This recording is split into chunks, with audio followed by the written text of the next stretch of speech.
So I'm not sure if you've seen this trailer going around social media of this Bodycam FPS game called Unrecorded, which is borderline photorealistic.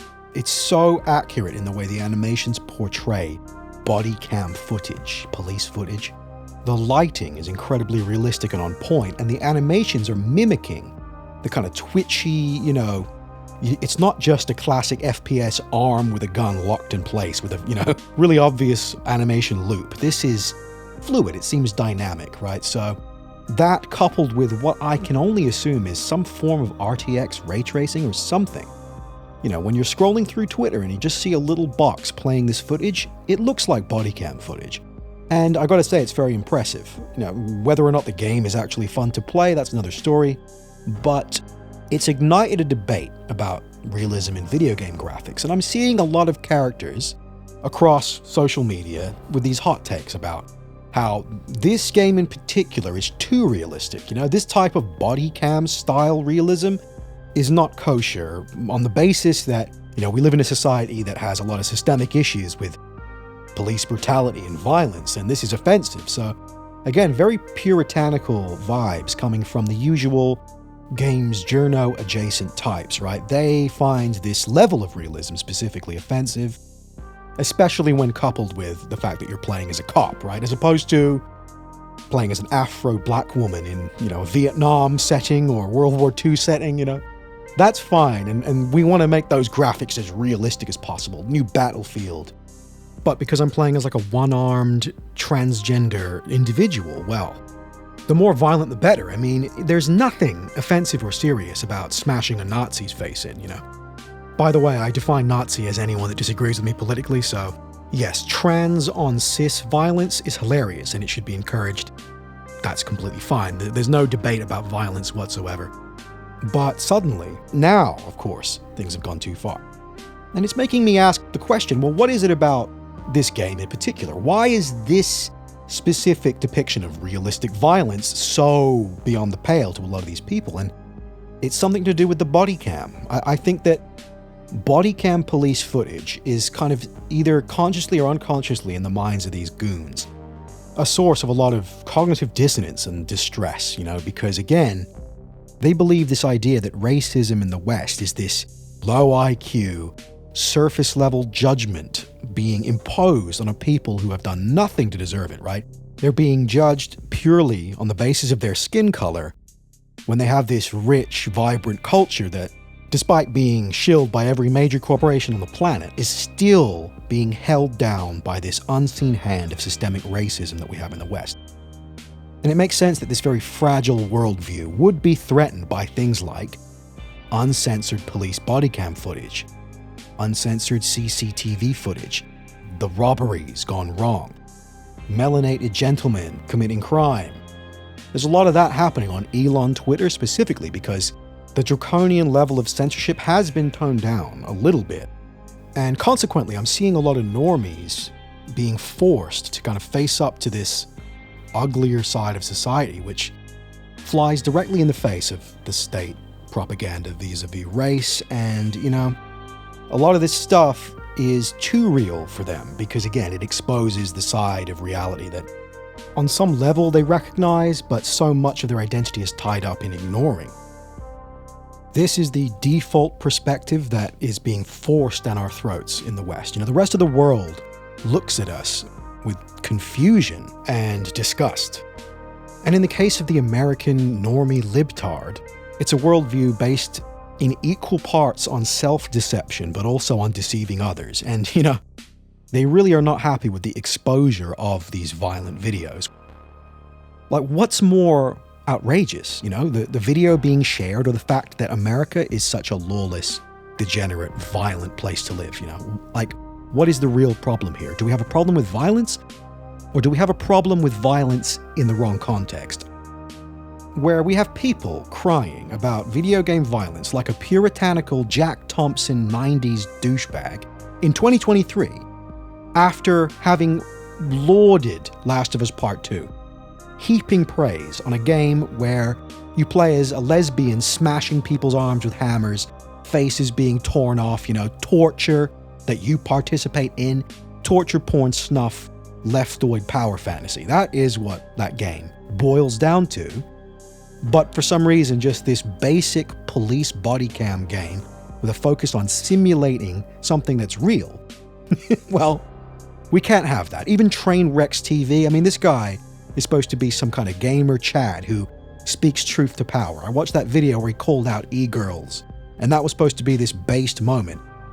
His hot take on this is that, oh yeah, well, don't know if we can handle this, guys. Don't know if it's appropriate because, people might be upset because body cam footage is a little bit too real. Like, okay.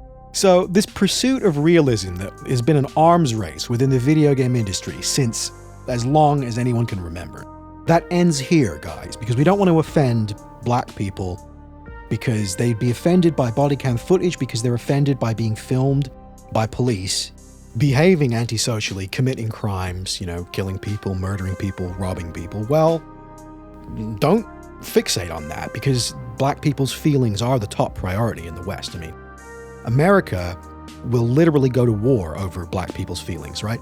It's number one. So, black people's feelings, number one. Number two, the right to transition your children into the opposite gender. That's obviously a big priority. Number three, probably the feelings of Jews, but really that's even higher than number one. That's number zero, right? And then, you long down the list and right at the bottom, things like education, safety, social cohesion, promoting a good economy and a healthy populace, like all of that. We don't give a shit about that. So again, the average libtard, they're angry. We shouldn't be glorifying body cam footage. Police shouldn't even have body cams because it's too offensive. Don't worry, your grandmother's going to be raped and murdered, right, in her living room. But get over it, chud, because what are you, a racist? Again, like this idea of what are you, a racist? It's like a non-argument that, despite being a non-argument, still holds quite a lot of sway against the average normie retard. I mean, you can just bludgeon them over the head with, what are you, racist? And they'll comply. It's about compliance, because no one wants to feel icky. It makes me feel icky if you accuse me of being a secret racist. Ooh, I don't like that, so I guess I should just comply with your demands. And this game, it makes people feel uncomfortable because we all see what's going on. Not just in America, but across the Western world with the ridiculous increase in crime, antisocial behavior, violence. We all feel it, we all see it, and yet it's still socially forbidden to even acknowledge this stuff. You can't talk about it in public, can't talk about it at work or with your family. There's so much social capital to be lost by acknowledging reality. And for the average libtard normie, they're conditioned to fear things like right-wing domestic terrorism and violence, and they hear about it on CNN, and you hear about it in Netflix shows, and this idea that America's issue with violence is to do with white people and school shootings and cops and gun culture, and the black community is this soulful, plucky underdog who, despite having this rich, vibrant culture, still can't catch a break, still lives in fear. And the issue with that narrative, despite being the state consensus, the one pushed within academia, through the media, and our education system, and all of our entertainment culture, which is really like the main vehicle of black culture. They dominate the entertainment industries outright. Although I'm not sure that the term "they" is really accurate, more so that they are used as tools within the entertainment industry to promote this narrative of black victimhood at the hands of the white oppressors in a very distinctly Marxist fashion, in the same way that in the Soviet Union, the propaganda was anti-farmer, anti-kulak. The modern manufactured culture, which is very intersectional in the West, above all must maintain this narrative of black excellence, but also of victimhood. And the problem with uncensored body cam footage is it disrupts this narrative, it disrupts the propaganda. The body cam doesn't lie.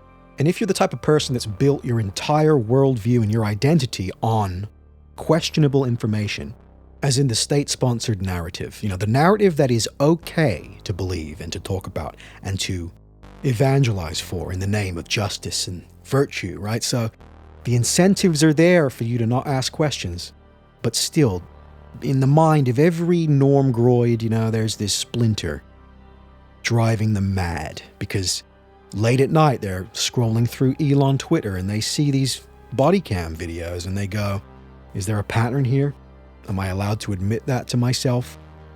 And that's when the policeman inside their head says, no, the policeman said, you're not allowed to go there. And then they don't go there, but still the cognitive dissonance remains. And they see the trailer for this game and they go, yeesh, I don't know about that, sheesh. And then they make some gay post on Twitter about, police brutality. But in the back of their mind, this awful splinter remains. And, there is this kind of anarcho-tyrannical aesthetic to this footage that we keep seeing, these viral videos. What you're seeing is true societal decay and true hatred, for lack of a better word, right? It is the ugly side of society that these powers that be, they work so hard to hide this. There's a narrative, and the narrative must be defended at all costs and through millions of dollars.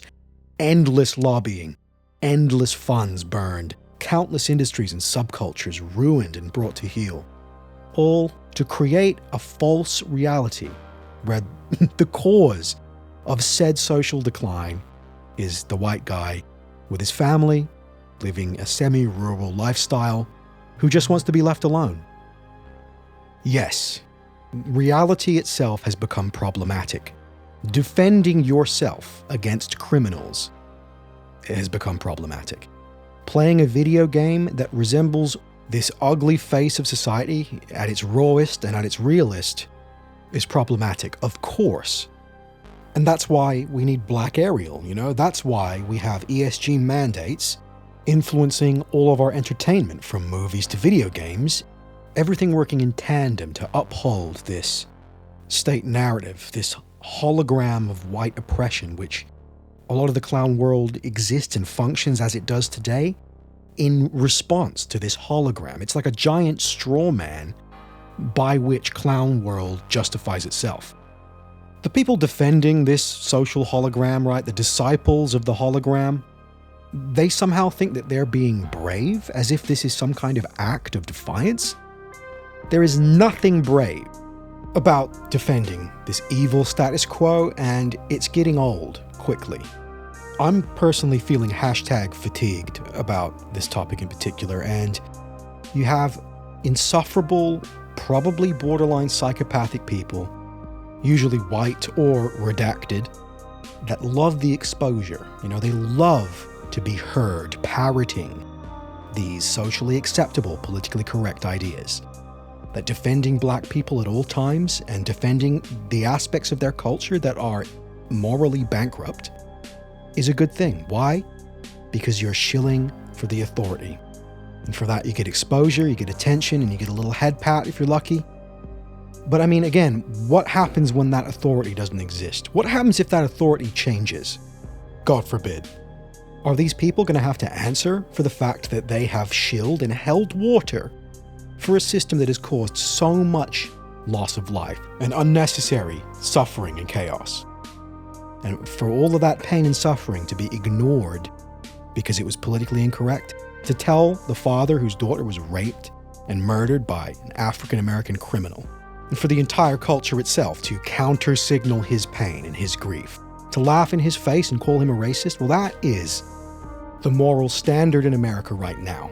And to argue against that and to fight against that gets you ostracized from society and labeled a quote-unquote racist, which is a Trotskyite term dreamt up by a seething Marxist agent provocateur in the 20th century for the express purpose of attacking Western Europeans and to harm them intellectually and pave the way for real violence to be perpetrated onto them in their own countries senselessly. If you look at some of the artwork favored by the elite, like Cleon Peterson's horrible postmodern depictions of black figures genociding white figures in this eternal apocalyptic orgy. This guy's artwork is not only painted underneath the Eiffel Tower, but it's plastered on yachts and in the homes of America's coastal intellectual aristocracy. The perfect artist to represent these times that we live in, where black on white violence is not only tolerated, It's celebrated,